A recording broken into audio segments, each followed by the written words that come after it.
അവിടെ സ്വർഗമുണ്ട് നഗരമുണ്ട് എന്നൊക്കെ അങ്ങനെ വല്ലതും ഉണ്ടാ?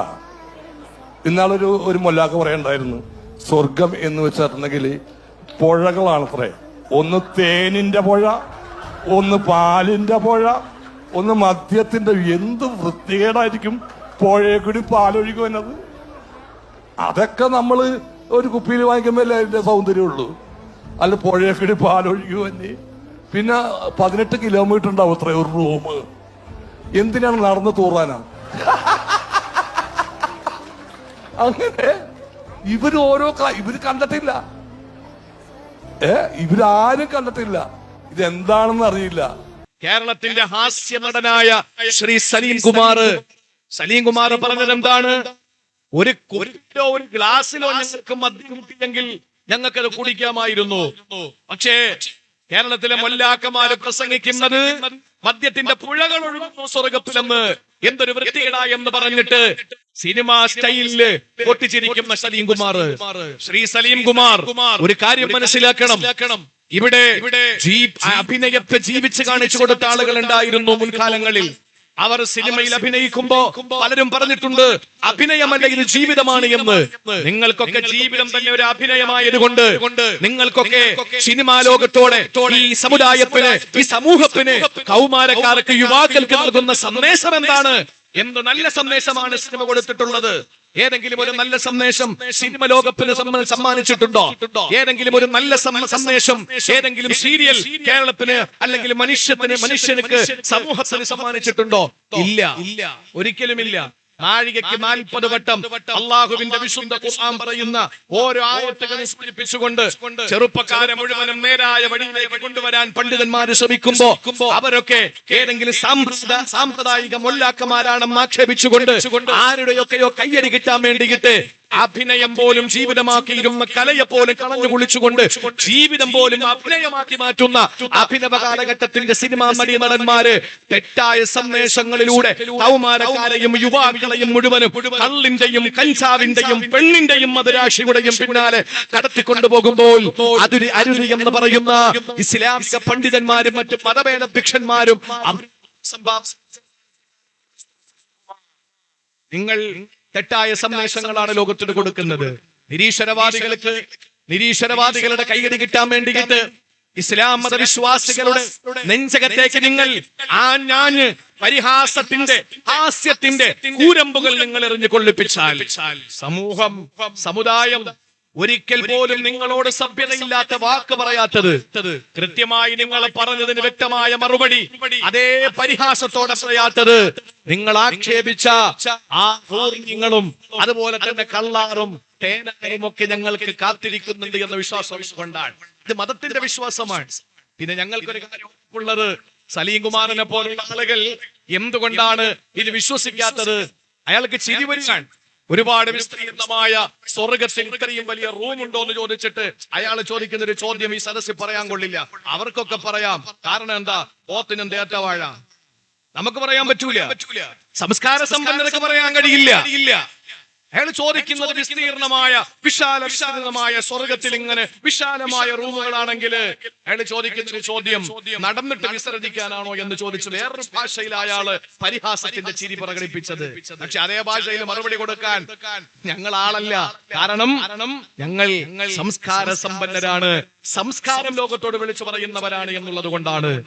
അറിയാം, ഒരു സിനിമ എടുത്തിട്ട് ആ സിനിമ എങ്ങും എത്താത്തതിന്റെ പേരില് നാഴികയ്ക്ക് 40 വട്ടം ഓരോ ആളുകളുടെ വീടാന്തരം കയറി ഇറങ്ങിയിട്ട് ഈ സിനിമ ഒന്ന് ഇറക്കണമെന്ന് പറഞ്ഞ ഒരു കാലമുണ്ടായിരുന്നു. അഭിനയത്തിന്റെ പേരിൽ അഭിനവ കാലഘട്ടത്തിന്റെ നടീനടന്മാര് നൽകുന്ന തെറ്റായ സന്ദേശങ്ങളെ ഇസ്ലാമിന്റെ കൊണ്ട് കൊഞ്ഞനം കുത്താനാണ് ശ്രമമെങ്കിൽ കൃത്യമായി പള്ളികളിലും മദ്രസകളിലും ഒരു കലയായി തന്നെ കണ്ടുകൊണ്ട് ഇസ്ലാം അതിനെ നിരുത്സാഹപ്പെടുത്തുന്നുണ്ടെങ്കിൽ പോലും പൊതുസമൂഹത്തിലും ബഹുസ്വര സമൂഹത്തിലും അതങ്ങനെ കലയായി തന്നെ കാണട്ടെ എന്ന് പറഞ്ഞിട്ട് പണ്ഡിതന്മാർ മൗനം അവലംബിക്കുന്നത് കൊണ്ടാണ്. അല്ല എങ്കിൽ വിശുദ്ധ ഖുർആനിന്റെ ആയത്തുകളും തിരുവചനങ്ങളും എടുത്തുദ്ധരിച്ചുകൊണ്ട് ഒരു ജുമാ പ്രസംഗത്തിലൂടെ ഒരൊറ്റ മുസ്ലിം ചെറുപ്പക്കാരും സിനിമ കാണരുത് എന്ന് പറഞ്ഞാൽ ഈ സമുദായത്തിന്റെ നേതൃത്വം പറഞ്ഞാൽ അനുസരിക്കുന്നവരാണ് മുസ്ലിമീങ്ങൾ. അങ്ങനെ വന്നാൽ നിങ്ങൾ പിച്ചെടുക്കേണ്ടി വരും. അതുകൊണ്ട് സമുദായത്തിന്റെ മേൽ കുതിര കയറാമെന്ന് സലീംകുമാർ അല്ല, ഒറ്റ ഒരുത്തനും വിചാരിക്കണ്ട. അതിന് വേറെ ഏതെങ്കിലും വഴി നോക്കിയാൽ മതി. ഇസ്ലാമിന്റെ സംസ്കാരങ്ങളെ എടുത്ത് കൊന്നനം കുത്തുന്ന ഏതെങ്കിലുമൊക്കെ ശൈലി അല്പ പഴകിയതാണെങ്കിൽ പോലും പുതിയ പുതിയ പുതിയ കുപ്പിയിലും പുതിയ പുതിയ ഗ്ലാസ്സിലും വരുമ്പോൾ അതിനൊരു പുതുമയുണ്ട്. അതുകൊണ്ട് തന്നെ അല്പ പഴയതാണെങ്കിലും പുതിയ ഒരു റോൾ മോഡൽ, പുതിയ ഒരു ട്രെൻഡായി ആ പഴയത് വീണ്ടും വന്നുകൊണ്ടിരിക്കുന്ന ഒരു പശ്ചാത്തലത്തിൽ വളരെ പ്രധാനപ്പെട്ട ചില ആളുകൾ ഇതിനെപ്പറ്റി പറയണമെന്ന് പറഞ്ഞതിന്റെ പേരിൽ കൂടിയാണ് ഞാൻ പറയുന്നത് സഹോദരങ്ങളെ, ക്യാമ്പസുകൾ വളരെ മോശമായി കൊണ്ടിരിക്കുകയായി. പഠിക്കാൻ വിടാൻ കഴിയുന്നില്ല, പഠിക്കാൻ വിടാൻ പറ്റുന്നില്ല. ഒരു പ്രമുഖമായ കോളേജിലെ അധ്യാപകര്, പ്രിൻസിപ്പൽ അടക്കം പറഞ്ഞ എന്താണെന്നറിയോ?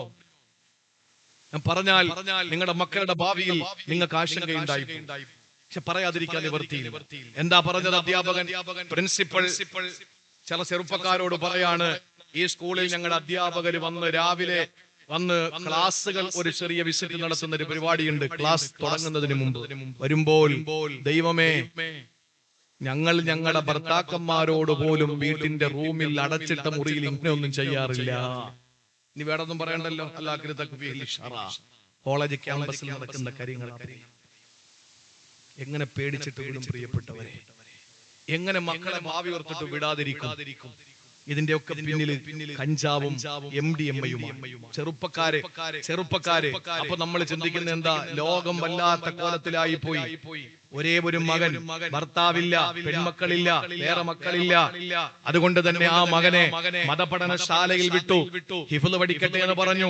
ഹിഫ്ള് പഠിക്കാൻ വിട്ട ആ മകനെ ഹിഫ്ള് പഠിച്ചിട്ട് വീട്ടിൽ ലീവിന് വരുമ്പോ കവറിനകത്ത് കാണാൻ പാടില്ലാത്ത ചിലത് കണ്ടു തുടങ്ങി. അവസാനം ആ ഉമ്മ ആ മകനെ ഉപദേശിക്കാൻ തുടങ്ങി. ആ പ്രിയപ്പെട്ട മകനെ ഉപദേശിച്ച് അവസാനം ആ പ്രിയപ്പെട്ട ഉമ്മ സോഷ്യൽ മീഡിയയിൽ പൊതുധാരയിൽ വന്നിട്ട് പറയുകയാണ്, ആ മകൻ, എന്റെ മകന് കൈവിട്ടു പോയി.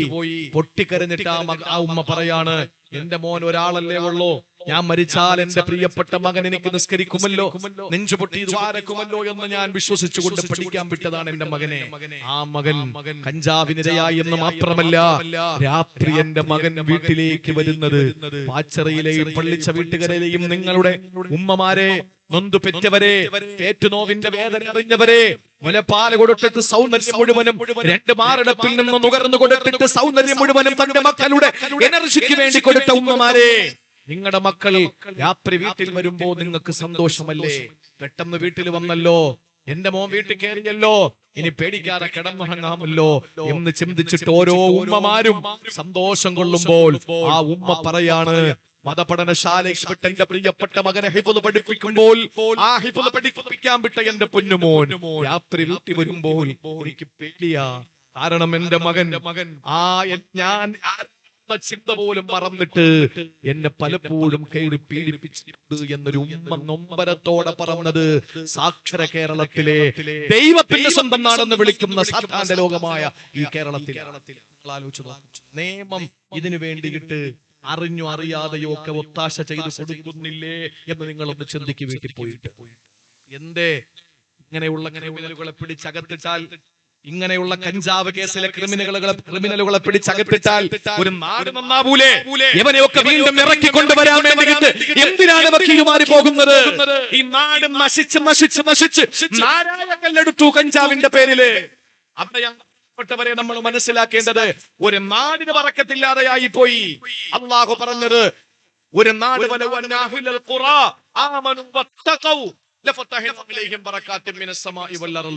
പള്ളിച്ച വീട്ടുകരയുന്ന പാച്ചറയിലെ ഈ പ്രാന്തപ്രദേശങ്ങളിൽ ബറക്കത്ത് വേണോ? ഈ നാട്ടുകാർ ഭക്തിയിൽ ജീവിക്കുന്നവരാകണം. അള്ളാഹു ബറക്കത്ത് തരില്ലെങ്കിൽ അള്ളാഹു ബറക്കത്ത് തരില്ല. അള്ളാഹു നമ്മളെ കാത്തുരക്ഷിക്കട്ടെ. സഹോദരങ്ങളെ, ഇനി ചായ കൊടുത്തോ. അള്ളാഹു നമ്മളെ നന്നാക്കി തരട്ടെ. ഇത്രയും ഗൗരവത്തിൽ ഒരു കാര്യം നിങ്ങളോട് പറയാൻ വേണ്ടിയിട്ടാ ഞാൻ അല്പം ഒന്ന് കഴിഞ്ഞു കൊടുത്താൽ മതി എന്ന് പറഞ്ഞത്. മകളെ കെട്ടിക്കാൻ പാവപ്പെട്ടവർ, ഒരല്പം പോലും ഗ്രാം സ്വർണമില്ലാത്തവർ, കെട്ടിക്കാൻ യാതൊരു നിവൃത്തിയുമില്ലാത്ത സഹോദരങ്ങൾ, സഹായിക്കുന്നവർ ഒരുപാടുണ്ട്. ഇവിടെ ഈ മഹലിലാണെന്ന് തോന്നുന്നു, 5 ഈ മഹലുകാരനാണ്. അബ്ദുൽ അസീസ് എന്നാണ് അദ്ദേഹത്തിന്റെ വാപ്പയുടെ പേര്. അള്ളാഹു ഖബർ വിശാലമാക്കി കൊടുക്കട്ടെ. അദ്ദേഹം ഒരു സമൂഹ വിവാഹം നടത്തി, എനിക്ക് ഓർമ്മയുണ്ട്. അദ്ദേഹം ഒരു സാധു പെൺകുട്ടിയുടെ വിവാഹം നടത്തി കൊടുത്തു. അദ്ദേഹത്തിന്റെ വീട് കൂടലിന്റെ അന്ന് ആ നിക്കാഹിന് ഞാൻ പങ്കെടുത്തു. അതിനുശേഷം അദ്ദേഹം പല വിഷയങ്ങളുമായി ബന്ധപ്പെട്ട് എന്നെ കോൺടാക്ട് ചെയ്യുമായിരുന്നു. നല്ലൊരു മനസ്സുള്ള മനുഷ്യനാണ്. അള്ളാഹു അദ്ദേഹത്തിന്റെ ബുദ്ധിമുട്ടുകൾ അള്ളാഹു മാറ്റി കൊടുക്കുമാറാവട്ടെ. ഇന്ന് ഞാൻ ഈ പരിപാടിക്ക് വരുമ്പോഴും അദ്ദേഹം ദുആ ചെയ്യണമെന്ന് പറഞ്ഞ് മെസ്സേജ് അയച്ചു. അള്ളാഹു അദ്ദേഹത്തിന്റെ വാപ്പയുടെ ഖബർ വിശാലാക്കി കൊടുക്കുമാറാവട്ടെ. സഹോദരങ്ങളെ, പക്ഷേ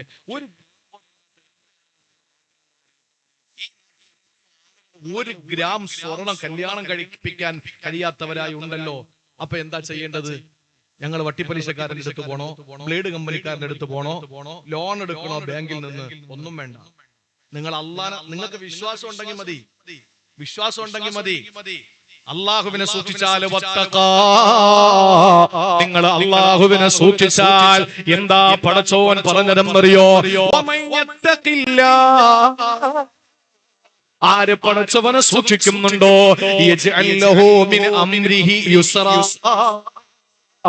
അവന്റെ മകളെ കെട്ടിക്കുന്ന കാര്യമായാൽ, അവന്റെ വീട് നിർമ്മാണത്തിന്റെ കാര്യമായാൽ, അവന്റെ ഷോപ്പിന്റെ കാര്യമായാൽ, അവൻ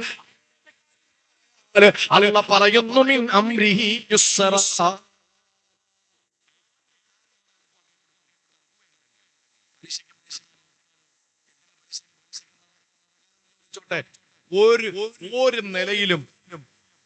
ഒരു നിലയിലും നമുക്ക് പലിശയ്ക്ക് പണമെടുക്കാതെ ഒരു മകളെ കെട്ടിക്കാൻ കഴിയും. എങ്ങനെ കെട്ടിക്കാൻ കഴിയും? സുന്നത്ത് മുറുകെ പിടിച്ചാൽ കെട്ടിക്കാൻ കഴിയും. നമ്മൾ സുന്നത്തല്ലല്ലോ മുറുകെ പിടിക്കുന്നത്. പുതിയാപ്പളുടെ വീട്ടിലോട്ട് ഇങ്ങനെ കാലെടുത്ത് കാശ്മീർ ചൊല്ലി അങ്ങോട്ട് വെക്കുമ്പോ രണ്ട് കൈ ഇങ്ങനെ നീണ്ടുവരും. ഒന്ന് അമ്മായിയുടെ കൈ ഒരു വള വെച്ച് കൊടുക്കണം, ഒരു പവൻ. നാത്തൂന്റെ കൈ ഒരു വള വെച്ച് കൊടുക്കണം. ഇല്ലെങ്കിൽ സംഭവിക്കാൻ പോകുന്നത് എന്താ? പിറ്റേന്ന് നേരം വെളുക്കുന്ന സുബൈ കഴിഞ്ഞാൽ കയ്യിൽ ചൂല് തരും, അടിക്കടി മുറ്റം എന്ന് പറയും, കത്തിയെടുത്ത് കൈ തരും, വെട്ടടി മലക്കറി എന്ന് പറയും. ഇതൊക്കെ നടക്കുന്നത് കുടുംബ പ്രശ്നങ്ങൾ ആരംഭിക്കാൻ. അമ്മായിക്കൊരു വള, നാത്തൂനൊരു വള. ഈ പാലുംപഴം കൊടുക്കുന്ന ഒരു സമ്പ്രദായമുണ്ട്. പാലുംപഴം കൊടുക്കുന്ന ഒരു സമ്പ്രദായം. ഈ പാലുംപഴം കൊടുക്കുമ്പോ ഒരു ഗ്ലാസ് കുടിച്ചിട്ട് അതിനകത്തൊരു മോതിരം ഇട്ട് കൊടുക്കും പോലും നമുക്കറിയില്ല. നമ്മൾ ഒന്നേ കെട്ടിയുള്ളെങ്കിലും ഇതിനൊന്നും നമ്മൾ പോകാൻ നിന്നില്ല. പ്രിയപ്പെട്ട സഹോദരങ്ങളെ, ഒരു മോതിരം ഇട്ട് കൊടുക്കുന്ന ഒരു സമ്പ്രദായം ഉണ്ട്. ഇത് ഏതെങ്കിലും താത്താരെ കഴുത്തി കയറി കുരുങ്ങി അത് മരിക്കുമ്പോ പിന്നീട് നിൽക്കും. ഏതുപോലെ ആന വരേണ്ടതുപോലെ മഹാന്മാരുടെ പേരിൽ തോന്നിയാസം കാണിക്കുന്ന കമ്മിറ്റിക്കാരുള്ള ഫാസിസ്റ്റുകാരുണ്ടല്ലോ. ഇല്ലാത്ത കാര്യങ്ങൾ നടത്തിയിട്ട് പ്രിയപ്പെട്ട സഹോദരങ്ങളെ, ഒരു പണ്ഡിതൻ സമസ്ത AP വിഭാഗമാകട്ടെ, EK വിഭാഗമാകട്ടെ, സംസ്ഥാനയാകട്ടെ, ദക്ഷിണയാകട്ടെ, ഒരു സുന്നത്ത് ജമാഅത്തിന്റെ പണ്ഡിതന്മാര് ആനയും അമ്പാരിയും എടുത്തിട്ട് ഉറൂസ് നടത്താൻ പ്രേരിപ്പിക്കുന്നില്ല.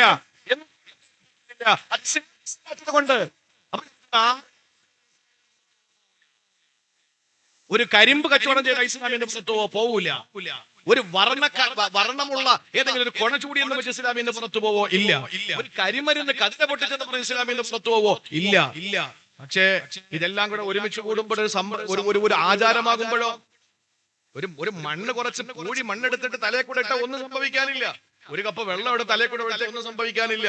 ഈ പൂഴി മണ്ണിലേക്ക് വെള്ളം ഒഴിച്ച് ഉരുട്ടി പിറ്റെന്ന് ഉണങ്ങുമ്പോഴത്തെ തലക്കിട്ട തലയ്ക്ക് 9 കുത്തിക്കെട്ടാവും. പ്രിയപ്പെട്ട സഹോദരങ്ങളെ, ഇങ്ങനെയുള്ള അനിസ്ലാമികമായ പേക്കൂത്തുകൾ നടത്തുന്ന സ്ഥലങ്ങളില് അള്ളാഹുവിന്റെ ഔലിയാക്കളും മഹാന്മാരും അതിന് സപ്പോർട്ട് ചെയ്യുമെന്ന് ഒരൊറ്റാളും വിശ്വസിക്കേണ്ട. ഇതൊക്കെ പൈസ ഉണ്ടാക്കാനുള്ള പരിപാടിയാണ്. പ്രമുഖമായ ഒരു ഉറൂസിനെ എന്നെ വിളിച്ച് ഞാൻ ഇവിടെ വലിച്ചു കീറി പ്രസംഗിക്കുക ഖുർആനിലെ 5 മുഖങ്ങൾ മരണത്തിന്റെ. ഇതിന്റെ പുറകില് മരണക്കിണർ. ഇവിടെ ഞാൻ മരണത്തെ പറ്റി വാകീറി പ്രസംഗിക്കുന്നു. കുറച്ച് ആളുകൾ വായും തുറന്നിരിക്കുന്നു. അവർക്ക് ബോധമുണ്ടോ ഇല്ലെന്ന് അല്ലാഹ്ക്കറിയാം. ഇതിന്റെ പുറകിലോ മരണക്കിണർ. അവിടെ നോക്കുമ്പോൾ താത്ത ഉമ്മമാരെ മുതുവത്തൂടെ കിടക്കുക മരണക്കിണർ കാണാൻ. ഞാൻ ആ സദസ്സിൽ വെച്ചിട്ട് പറഞ്ഞു, മേലാളി പരിപാടിയാണെങ്കിൽ എന്നെ വിളിക്കരുതെന്ന് പറഞ്ഞു. അള്ളാന്റെ തൗഫീഖ് കൊണ്ട് ഞാൻ കരുതിയിട്ടില്ല, അങ്ങനെ കേട്ടവര് കരുതി അടുത്ത വർഷം നന്നാവുമെന്ന്. എന്നെ വിളിച്ചില്ല, അതങ്ങനെ തുടർന്നുകൊണ്ടിരിക്കുകയാണ്. എന്റെ പ്രിയപ്പെട്ട സഹോദരങ്ങളെ, ഞാൻ പറഞ്ഞു വന്നത്, ഇല്ലാത്ത ആചാരങ്ങളെ കൊണ്ടുവന്നിട്ട് കല്യാണങ്ങളിൽ ഇങ്ങനെയൊക്കെ ആർഭാടങ്ങൾ കാണിക്കാൻ വേണ്ടി കിട്ടാൻ ഒരു മട്ടൻ കറി ഒരു ബീഫ് ഒലത്തിയത്, ഒരു ചിക്കൻ ഫ്രൈ, കേറുമ്പോ ഒരു പഴംപൊരി ചായ, ഇറങ്ങുമ്പോ ഒരു ജ്യൂസ്, പിന്നെ എന്തെങ്കിലുമൊക്കെ ഐസ്ക്രീം 4 ഐറ്റം, അതുപോലെ തന്നെ ഫ്രൂട്ട്സ്, ഇതൊക്കെ കൊടുത്തില്ലെങ്കിൽ എന്തൊരു കല്യാണം എന്ന് ചിന്തിക്കുമ്പോഴാണ് നിനക്ക് പലിശയ്ക്ക് പണം എടുക്കേണ്ടി വരുന്നത്. മാനം മര്യാദയ്ക്ക് നിന്റെ ബന്ധുക്കളെയും അവരുടെ ബന്ധുക്കളെയും വിളിച്ച് നല്ലൊരു ആഹാരം കൊടുത്ത്, മാന്യമായ നിലയിൽ ഒരു ആഹാരം കൊടുത്ത്, ഉച്ചയ്ക്ക് ഭക്ഷണം കൊടുത്ത് ബറക്കത്തായിട്ട് ദുആയും ചെയ്ത് ഒരാചാരവും അനുഷ്ഠാനങ്ങളൊന്നും വേണ്ട. അല്ലാഹുവിന്റെ ഹബീബ് സുന്നത്താക്കിയത് മാത്രം സുന്നത്താക്കിയ കാര്യങ്ങൾ ചെയ്തു നോക്ക്. നിന്റെ മകളുടെ കല്യാണത്തിന് ബാലൻസ് 1.5 ലക്ഷം രൂപ കയ്യിലുണ്ടാവും. അതാ അല്ലാഹ് പറഞ്ഞത്, അള്ളാഹനെ സൂക്ഷിക്കുകയാണെങ്കിൽ അള്ളാഹു എല്ലാം സിമ്പിൾ ആക്കി തരും നിനക്ക്. അല്ലാതെ പലിശയ്ക്ക് പണം എടുക്കേണ്ടി വരൂല. അതുകൊണ്ട് തഖ്വ വേണം. രണ്ടാമത്തെ കാര്യം അതാണ് വത്തഖ. സിദ്ദീഖുൽ അക്ബർ ഉണ്ടായിരുന്നു. സിദ്ദീഖുൽ അക്ബർ തങ്ങൾക്ക് അതുണ്ടായിരുന്നു. ഉമയ്യത്ത് ബിൻ ഖലഫിന് അതുണ്ടായിരുന്നില്ല. അള്ളാഹു നമുക്ക് പഠിക്കാനും അതനുസരിച്ച് ജീവിക്കാനും അള്ളാഹു തൗഫീഖ് നൽകി അനുഗ്രഹിക്കുമാറാവട്ടെ. അതുകൊണ്ട് അള്ളാഹ് പറയുകയാണ്, ആര് ദാനധർമ്മം ചെയ്യുന്നുവോ, അള്ളാഹുവിനെ സൂക്ഷിച്ച് ജീവിക്കുന്നുവോ. ഇനി മൂന്നാമതായിട്ട് അള്ളാഹ് പറയുകയാണ്,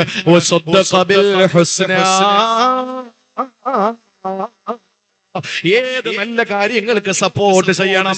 അതാ കൂടെയുണ്ട്.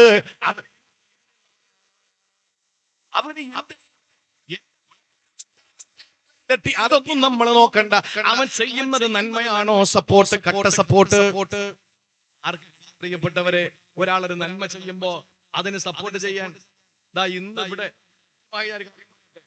ഇന്ന് യഥാർത്ഥത്തിൽ 16-ാം തീയതി ഞാൻ പ്രസംഗിക്കേണ്ടത് തൃശ്ശൂർ ജില്ലയിലാണ്. ആ തൃശ്ശൂർ ജില്ലയിൽ തൃശ്ശൂർ ഡേറ്റ് കൊടുത്തിരുന്നു. അപ്പൊ എനിക്കിന്ന് പകല് തിരുവനന്തപുരത്ത് നിൽക്കേണ്ട ഏറ്റവും പ്രധാനപ്പെട്ട ഒരു കാര്യം ഉണ്ടായി. ഞാൻ അത് എങ്ങനെ ക്യാൻസൽ ചെയ്യാനിരിക്കുമ്പോഴാണ് കഴിഞ്ഞ മാസത്തിന്റെ അവസാനം മുഹമ്മദ് ഫൈസി എന്നെ വിളിച്ചിട്ട് പറഞ്ഞു, പാച്ചറയിൽ ഒരു ഡേറ്റ് വേണം. ഞാൻ പറഞ്ഞു ഡേറ്റ് ഇല്ല. അപ്പൊ ഈ ഡേറ്റുകൾ എന്റെ അടുത്ത് പറഞ്ഞത്. ഞാൻ പറഞ്ഞു 16-ാം തീയതി ഇൻഷാ അല്ലാഹ് ചിലപ്പോ ഒരു ഡേറ്റ് വരാൻ സാധ്യതയുണ്ട്. ആ 16-ാം തീയതി തൃശ്ശൂർ ജില്ലയിൽ കൊടുത്തിരിക്കുന്ന ഡേറ്റിൽ ഞാൻ ഒരു ചേഞ്ച് വരുത്തുന്നുണ്ട്. എനിക്കന്ന് പകൽ തിരുവനന്തപുരത്ത് നിൽക്കേണ്ട ഒരു ആവശ്യമുണ്ടെന്ന് പറഞ്ഞു. എങ്കിലൊന്ന് വിളിക്കണേന്ന് പറഞ്ഞിരുന്നു. മുഹമ്മദ് ഫൈസി ഞാനും തമ്മിലുള്ള ബന്ധത്തിന്റെ പേരിൽ ഞാൻ വിളിച്ചു പറഞ്ഞു, 16-ാം തീയതി തൃശ്ശൂർ ഞാൻ പോകുന്നില്ല, ഇവിടെ വരാമെന്ന് പറഞ്ഞു. തൃശ്ശൂർ ജില്ലക്കാരോട് ഞാൻ വിളിച്ചിട്ട് പറഞ്ഞു, 16-ാം തീയതി എനിക്ക് വരാൻ പറ്റില്ല എന്ന് പറഞ്ഞു. അവര് 8-9 ദിവസം ബാക്കി നിൽക്കുമ്പോഴാണ് ഞാൻ വിളിക്കുന്നത്. 5-ാം തീയതി എന്നോട് പറഞ്ഞു, ഇനി എന്നാ ഡേറ്റ്? ഞാൻ പറഞ്ഞു, നോമ്പിന് മുമ്പ് ഒരു ദിവസം ഒഴിവില്ല, 5-ാം തീയതി. അതിന് 8 ദിവസമല്ലേ ഉസ്താദേ ഉള്ളൂ. 5-ാം തീയതി ഒഴിഞ്ഞു കിടപ്പുണ്ട്, അതും വേറൊരു പരിപാടി ക്യാൻസൽ ആയതാണ്. 5-ാം തീയതി എഴുതിത്തോളി, നിങ്ങൾ വന്നേ പറ്റുള്ളൂ എന്ന് പറഞ്ഞു. 8 ദിവസം ബാക്കിയുള്ളപ്പോ ആ ഡേറ്റ് ചേഞ്ച് 5-ലേക്ക് മാറ്റി. ഞാൻ പറഞ്ഞു വന്ന വിഷയം അവിടെ പറയാനാ. 5-ാം തീയതി അങ്ങനെ പ്രസംഗിക്കാൻ വേണ്ടി തൃശ്ശൂർ ജില്ലയിൽ പോയി. തൃശ്ശൂർ ജില്ലയില് വലിയ ജനക്കൂട്ടം, നല്ല ഒരു ജനപിന്തുണയുള്ള ഒരൊറ്റ ദിവസത്തെ പരിപാടി. ആ പരിപാടി ഒരൊറ്റ ദിവസത്തെ പരിപാടി മജ്‌ലിസുന്നൂറും പ്രഭാഷണവുമാണ്. മജ്‌ലിസുന്നൂറൊക്കെ കഴിഞ്ഞ് ഒരു സയ്യിദ് വന്ന് ദുആയൊക്കെ ചെയ്ത് പോയി. 9:30 മണിയായപ്പോ ഞാൻ പ്രസംഗിക്കാൻ വേണ്ടി മൈക്കിന്റെ മുമ്പിലോട്ട് എഴുന്നേറ്റ് നിന്നു. 9:30 മണിക്ക് ഒരു ഏകദേശം ഒരു 10,500 1000-ത്തിലധികം സഹോദരിമാർ, എല്ലാം കൂടി ഒരു 10,000-2,500 ജനങ്ങൾ വരുമെന്നാണ് എന്റെ പ്രതീക്ഷ. ആ സദസ്സിൽ ഞാൻ പ്രസംഗിച്ച് 1 മണിക്കൂർ കഴിഞ്ഞപ്പോഴേക്ക് സ്ഥലം SI വന്നിട്ട് പറഞ്ഞു, മൈക്ക് ഓഫ് ആക്കണം. ഞാനിത് അറിയുന്നില്ല. കുറെ സംഘാടകർ ഓടുന്നുണ്ട്, ഉസ്താദ് എഴുന്നേറ്റ് ഓടുന്നുണ്ട്. എന്താണെന്നറിയില്ല. ഇനി ആഹാരം തികയാത്തതാണോ അല്ല എന്തെങ്കിലും പ്രശ്നമുണ്ടോ അതൊന്നും ഞാൻ നോക്കിയില്ല. ഞാൻ ഇങ്ങനെ പ്രസംഗിച്ചോണ്ട് നിൽക്കാൻ. അവസാനം ഉസ്താദ് വന്നിട്ട് പറഞ്ഞു, ഉസ്താദെ പ്രസംഗം നിർത്തണം. ഞാൻ പറഞ്ഞു, ഒന്നും ആയില്ല, എന്തെങ്കിലും ഒന്ന് പറഞ്ഞ് അവസാനിപ്പിക്കണ്ടേ, ഇതൊന്നും നിർത്തണമല്ലോ. ഉസ്താദെ ഇനി ഒരു അക്ഷരം നമുക്ക് മൈക്കിലൂടെ പറയാൻ പറ്റില്ല. ഞാൻ പറഞ്ഞു, ഇത്ര വാശി എന്താ പോലീസുകാർക്ക്? നിങ്ങൾ വിളിക്ക്, ഞാൻ സംസാരിക്കാം. അല്ലെങ്കിൽ ആ കേസ് എടുത്തോട്ടെ, അത് എന്റെ പേരിലല്ലേ എടുക്കുള്ളൂ, എന്റെ പേരിലല്ലേ കേസ് എടുക്കുള്ളൂ? അല്ല, നിലവിൽ പ്രസിഡന്റിന്റെ പേരിലും ഇമാമിന്റെ പേരിലും കേസ് എടുക്കുമെന്ന് പറയാ. ഞാൻ പറയുന്നത് കേസ് എടുത്തോട്ടെ, കൂട്ടത്തിൽ എന്നെയും കൂടെ കക്ഷി എടുത്തോളാൻ പറ. വിഷയം തീർന്നില്ല, നിങ്ങൾക്ക് ടെൻഷൻ എന്തിനാ? ഇതൊന്ന് പറഞ്ഞ് തീർത്തോട്ടെ, ഒരു 15 മിനിറ്റ് എങ്കിലും. പറ്റൂല, പെട്ടെന്ന് നിർത്തണമെന്ന് പറഞ്ഞു. അങ്ങനെ ബോക്സിന്റെ എല്ലാ കണക്ഷനും ഊരിയിട്ട് ഈ മോണിറ്റർ മാത്രം പുറകിലോട്ടുള്ള ആ ഒരു ഫീഡ്ബാക്കിന് മാത്രം ഞാൻ പ്രസംഗിച്ചു. ആളുകൾക്ക് നന്നായിട്ട് കേൾക്കാനൊന്നും പറ്റുന്നില്ല. പക്ഷെ അപ്പോഴും വിളിച്ചു പറയുന്നു, നിർത്തിയേ പറ്റുള്ളൂ, ഇല്ലെങ്കിൽ പ്രശ്നമാവുമെന്ന് പറഞ്ഞു. അവസാനം പ്രസംഗം നിർത്തി. ദുആ ചെയ്യാൻ പോലും അവസരം ഉണ്ടായില്ല. ഒരു ബക്കറ്റ് എടുത്ത പാവങ്ങൾക്ക് ഇതിന്റെ ഒരു ദിവസത്തെ ചെലവൊന്നും നടത്താനുള്ള ഒരു സംവിധാനം പോലും ഉണ്ടായില്ല. പരിപാടി കഴിഞ്ഞിട്ട് ഞാൻ ഇങ്ങനെ ഇരിക്കുമ്പോ എന്നോട് വന്നിട്ട് പറഞ്ഞു, മഹല്ലിലുള്ള ഒരു 4-5 പേര് അവർക്ക് ഇതിനോട് എതിർപ്പാണ്, പരിപാടി നടത്തുന്നതിനോട് എതിർപ്പാണ്. അവര് ഫോൺ ചെയ്ത് തിരുവനന്തപുരത്ത് വരെ വിളിച്ചു പറഞ്ഞു, പോലീസ് ആസ്ഥാന കേന്ദ്രത്തിൽ വരെ വിളിച്ചു പറഞ്ഞു, പരിപാടി ഞങ്ങൾക്ക് ശല്യമാണ്, ഒഴിവാക്കണം. തൊട്ടപ്പുറത്ത് പൂരം നടക്കുന്നത് അവർക്ക് പ്രശ്നമല്ല, വേറെ ആർക്കും ഒരു പ്രശ്നമല്ല. അവര് വിളിച്ചു പറഞ്ഞു. നിരന്തരമായി മാറിയും തിരിഞ്ഞും കുറച്ചാളുകൾ ഇങ്ങനെ ശക്തമായി വിളിച്ച് പോലീസുകാർക്ക് ഇരിക്കാൻ വയ്യ. അങ്ങനെ അവസാനം ഒരു വന്നിട്ട ഒന്ന് ആലോചിച്ച് നോക്കിയേ, ഇങ്ങനെയുള്ള ആളുകളും സമൂഹത്തിൽ ഉണ്ടെന്നല്ലേ. അള്ളാഹു പറഞ്ഞത്, നിങ്ങൾക്ക് അബൂബക്കറിന്റെ സ്വഭാവം വേണോ, ഉമയ്യത്ത് ബിൻ ഖലഫിന്റെ സ്വഭാവം വേണോ, സിദ്ദീഖുൽ അക്ബറിന്റെ സ്വഭാവം സദ്ദഖ ബിൽ ഹുസ്ന, നല്ല കാര്യങ്ങൾക്ക് സപ്പോർട്ട് ചെയ്യലാണ്. ആ ഒരു സപ്പോർട്ട് ഇല്ലാത്ത ഒരു സമൂഹം എങ്ങനെയാണ് അവരുടെ ജീവിതത്തെ അള്ളാഹു എളുപ്പമാക്കി കൊടുക്കുക? അള്ളാഹു അവരുടെ ജീവിതത്തെ എളുപ്പമാക്കി കൊടുക്കില്ലല്ലോ. അതുകൊണ്ട് ജീവിതം എളുപ്പമാകാൻ അള്ളാഹ് പറയുകയാണ്,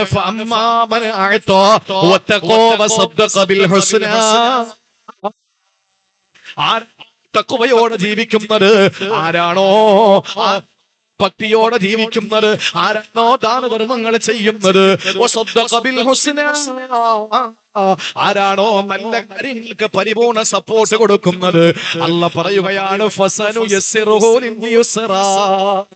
അവന്റെ ജീവിതത്തെ അള്ളാഹു എളുപ്പമാക്കി കൊടുക്കുന്നതാ.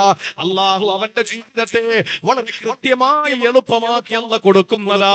എന്റെ പ്രിയപ്പെട്ട സഹോദരങ്ങളെ, അള്ളാഹുവിന്റെ റസൂല് പറയാണ്, അള്ളാഹ് പറഞ്ഞു ഖുദ്സിയായ ഹദീസിലൂടെ, ഇങ്ങോട്ട് ശ്രദ്ധിക്കണേ, അള്ളാന്റെ വാക്കാണ്, മുത്തുനബിയാണ്, അള്ളാന്റെ റസൂല് പറയുന്നു, അള്ളാഹ് പറയുന്ന, പ്രിയ ഇബ്നു ആദമോ മനുഷ്യരെ, തഫറഗ് ലിഇബാദതി, എന്റെ ഇബാദത്തിലായി നിങ്ങൾ സമയം ചെലവഴിക്കണേ.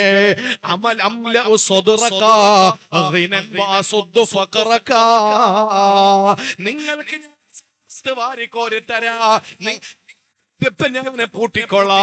ആര് പറയും? പടച്ചവനാ പറയുന്നത്. സഹോദരങ്ങളെ, നിങ്ങൾ എനിക്ക് വേണ്ടി ഇബാദത്ത് ചെയ്ത് സമയം ചെലവഴിച്ചാൽ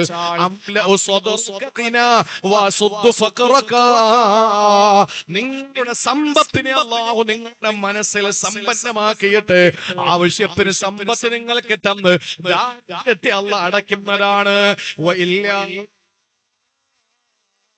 ആരൊരാൾ അങ്ങനെ ചെയ്യുന്നില്ലയോ, നന്മ വിഷയങ്ങളിൽ അവനെ ഇടപെടുന്നില്ല. പറയുന്ന പടച്ചോൻ പറയുന്നത്രേ, നിങ്ങൾക്ക് എപ്പോഴും ജോലിയല്ല തരുന്നതാണ്.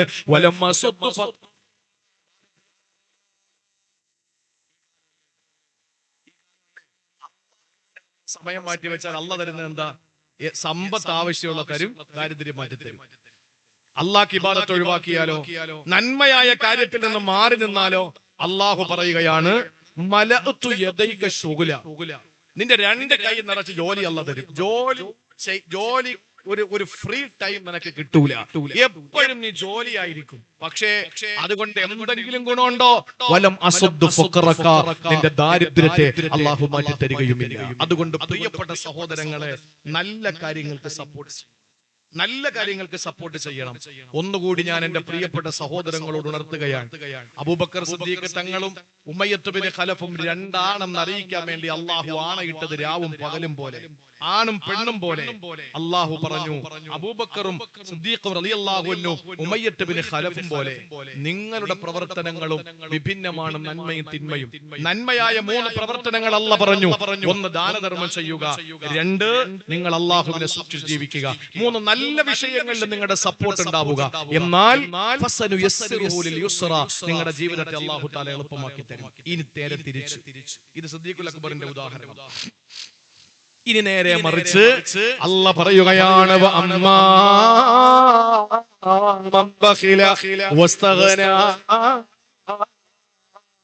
وكذب بالحسنى فسنيسره للعسرى. അല്ലാഹുവിന്റെ ഖുർആൻ പറയുകയാണ്, ഇതിന് നേരെ വിപരീതമായ പടച്ചതമ്പുരാൻ പറയുകയാണ്, സഹോദരങ്ങളെ, ഒരു മനുഷ്യന് അമ്മാമൻ ബഖില, ഒരു പൈസ പാവങ്ങൾക്ക് കൊടുക്കൂല, 1 രൂപ ആളുകൾക്ക് കൊടുക്കൂല, അല്ലാഹുവിന്റെ മാർഗത്തിൽ സമ്പത്ത് ചെലവ് ചെയ്യില്ല, പള്ളിക്ക് കൊടുക്കില്ല, മദ്രസയ്ക്ക് കൊടുക്കില്ല. പണം അവന്റെ കയ്യിലുണ്ട്.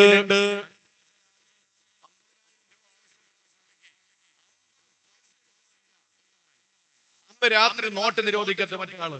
അപ്പൊ എന്താ സംഭവിക്കുക? പിറ്റേന്ന് നേരം വെളുക്കുമ്പോ ബാങ്കിന്റെ മുമ്പിൽ ഉണ്ടാവും. ഇല്ലാത്ത പൈസ എവിടെ നിന്ന് വന്നു? അല്ല, പൈസ പാവങ്ങൾക്ക് കൊടുക്കാൻ പറഞ്ഞാ ഇല്ല.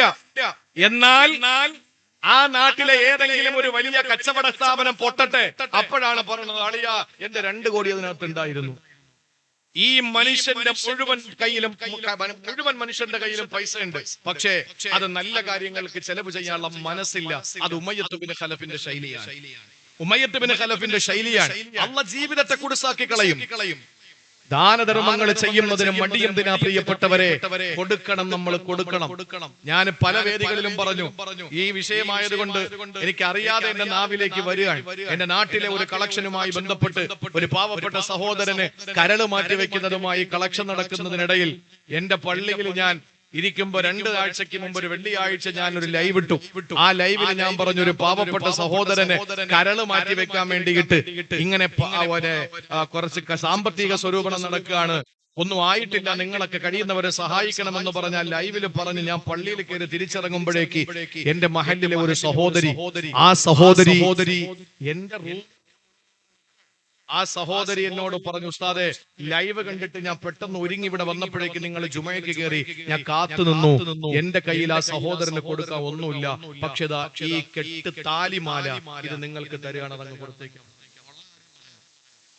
ഈ താലിമാല ഞാൻ നിങ്ങൾക്ക് തരികയാണ്, അതിന്റെ ചുറ്റി അടക്കം ഞാനൊന്ന് വിറച്ചെങ്കിലും വാങ്ങി.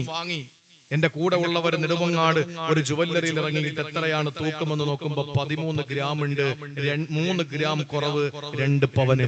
1,03,000-ലധികം വരുന്ന അമ്പത്തെ പൈസയാണ് ആ സഹോദരി. അവര് കണ്ടിട്ടില്ലാത്ത ഒരു സഹോദരന്റെ രോഗം എന്ന് കേട്ടപ്പോൾ കൊടുക്കാനുള്ളൊരു മനസ്സ് കാണിച്ചു. അബൂബക്കർ സിദ്ദീഖ് അവരുടെ ജീവിതത്തിൽ സ്വാധീനം ചെലുത്തി. അവരുടെ ഖൽബിൽ അബൂബക്കർ സിദ്ദീഖിന്റെ സ്വഭാവമുണ്ട്. ഉമയ്യത്ത് ബിൻ ഖലഫിന്റെ സ്വഭാവം അവരുടെ ജീവിതത്തിൽ ഇല്ല. അതുകൊണ്ടാണ് അള്ളാഹ് അതിന് പകരം കൊടുക്കും. എത്രയായിട്ടാ? വെച്ച നെൽമണിക്ക് 7 കതിരുകൾ പൊട്ടി, ഓരോ കതിരിലും 100 നെൽമണികൾ, അങ്ങനെ 700 കിട്ടിയതുപോലെ ആഖിറത്തിലും കൊടുക്കും. കണ്ണും കൽബും നിറച്ച അല്ലാഹു ഭൂമിയിലും കൊടുക്കും. ഒരു സംശയം.